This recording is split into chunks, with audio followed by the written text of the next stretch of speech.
Welcome back to Only Talk Sports. We talk sports every single day, or at least we try to. I'm Ernest Jeffrey. Subscribe to the channel if you like sports content. Hit that notification bell so you never miss our video.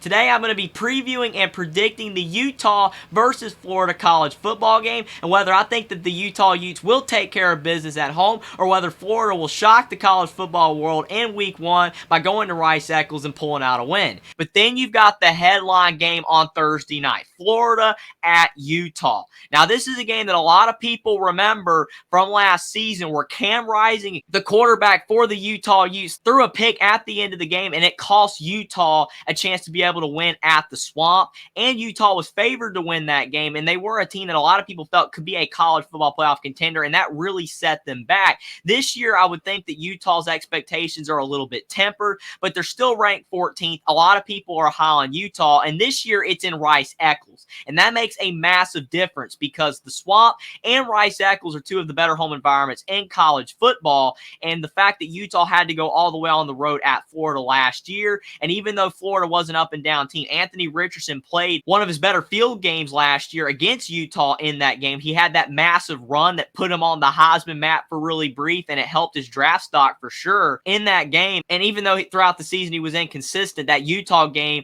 was peak Anthony Richardson, but this time Florida's having to go on the road and play at Utah, and Anthony Richardson's gone, and now Florida has a quarterback in Graham Mertz that he's very inconsistent and up and down, and a lot of people are wondering if he's going to be able to provide that upside that Florida needs at the quarterback position to help them compete against some of these better teams like Anthony Richardson did. But good could come out of this for Florida, and having a quarterback like Graham Mertz that might make fewer mistakes, and even though he does not offer you that explosive upside of Anthony Richardson, he's going to do more dink and dunks, and as long as he doesn't turn the ball over, he might actually be able to give Florida a shot to win more games like this. But the problem is, again, it's going on the road. Florida's going to have to travel all the way across the country, just like Utah did in week 1 with a new quarterback. I don't know. I think that Florida has a shot in this game, just like Utah had a shot against Florida last year, even though they didn't win. But Utah, the difference was that they were favored in that game. Florida's not going to be favored in this game, and I'm sure that there's some people that believe Florida will win this game because they are an SEC school. They're better than the Pac-12 in a lot of people's minds, but I still feel like Utah is the more experienced team.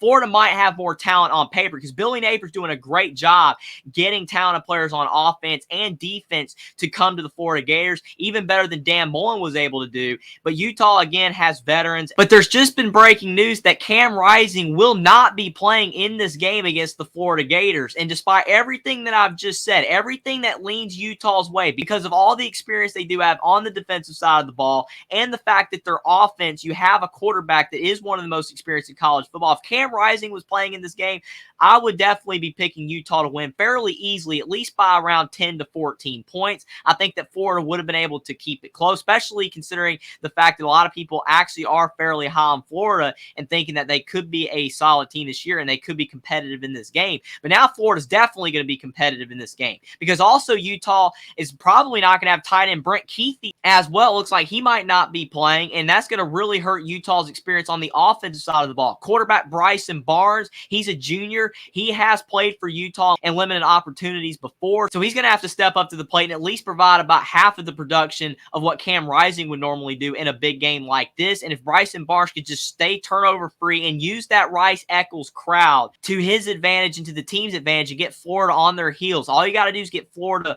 behind in this game, and the crowd will really get into it, and I think that Utah will be fine. But without Cam Rising, and it looks like without Brent Kuithe as well, I'm not as confident picking Utah over Florida than I was before this breaking news. But that's just going to make this game all the more interesting, and I think it's going to be one of the best games of week 1. But I'm still going to go with Utah to beat the Florida Gators 28-24. I think it's going to be a really close game now that Cam Rising is not going to be playing. Hopefully for the Utes, they can get him back soon, because they are not going to be able to go this whole entire season and have a lot of success without him. But I do think they can get by against the Florida Gators. But if Florida does win, Cam Rising being out is definitely going to aid the Gators in that regard. But I do think Utah is barely going to hold on in this game at the end of the day. Subscribe to the channel if you like sports content. Like this video down below. Comment down below whether you think that the Utah Utes or the Florida Gators will win this 2023 college football game, and what you think the final score of this game will be. Follow me on Twitter as well. Link is in the description, and I will see you next time.